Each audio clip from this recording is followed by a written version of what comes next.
Passo a ler-vos a quarta história do legado da minha mãe, neste meu tributo a ela.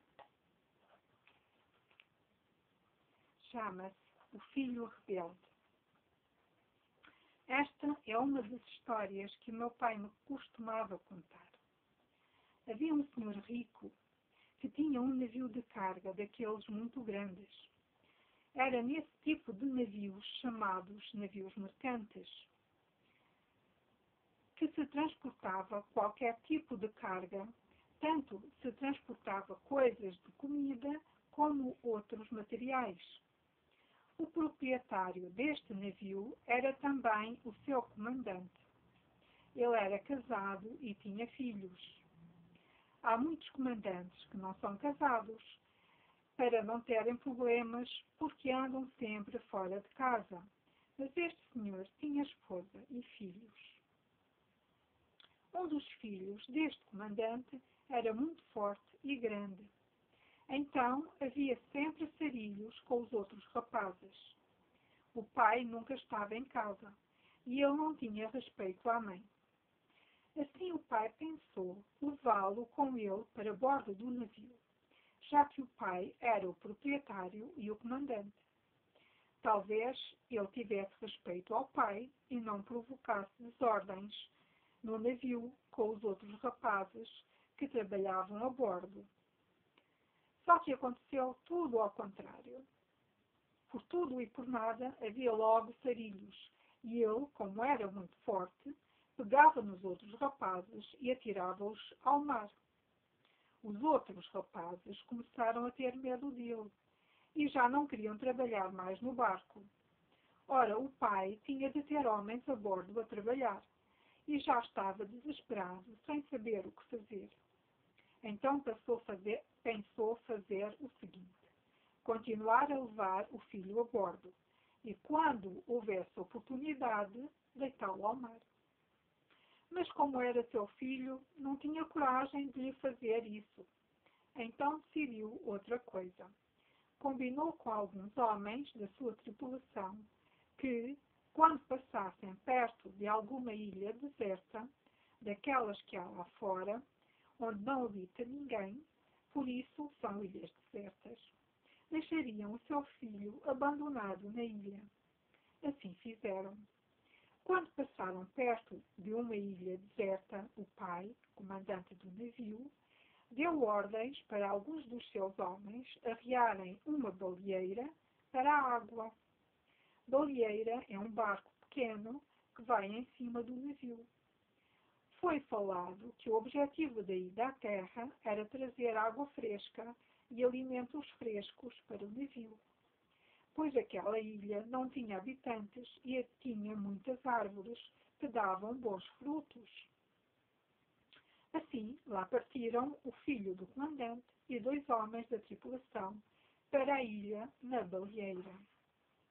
Quando já estavam na ilha, os 2 homens pediram ao filho do comandante para subir a determinada árvore que tinha muitos frutos maduros e saborosos, e o rapaz nem pensou 2 vezes. No instante subiu à árvore.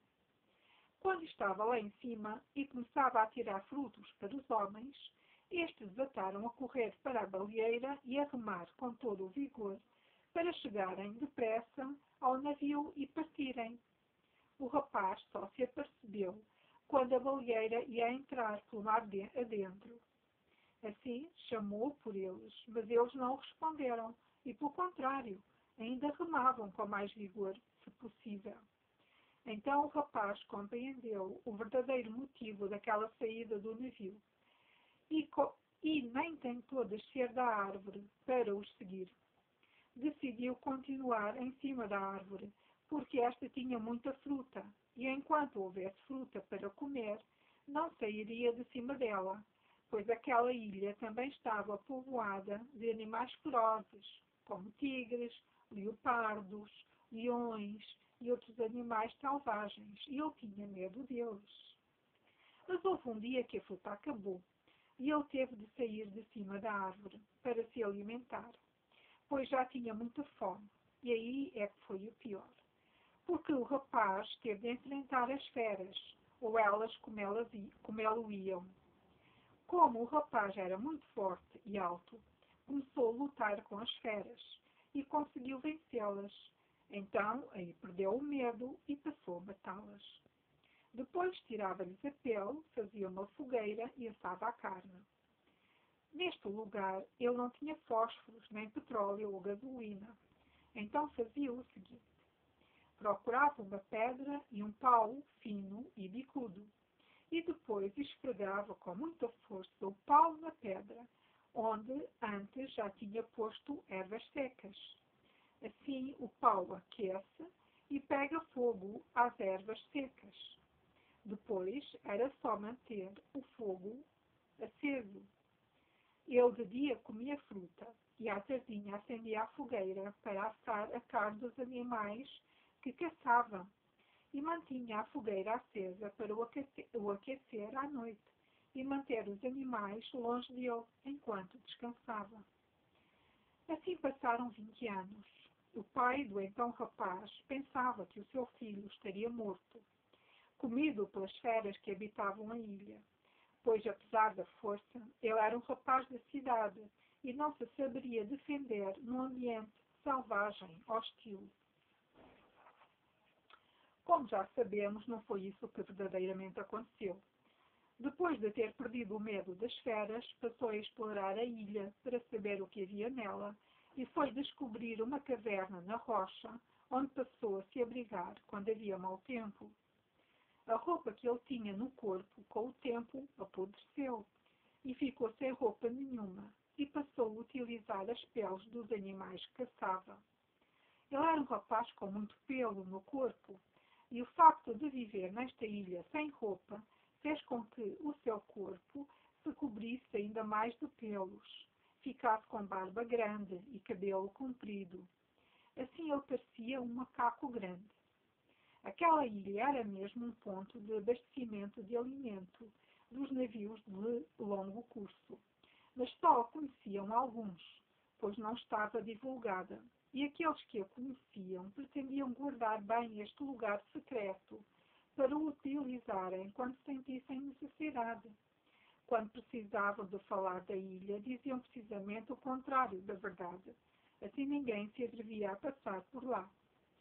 Por isso, durante 20 anos, ninguém se aproximou da ilha.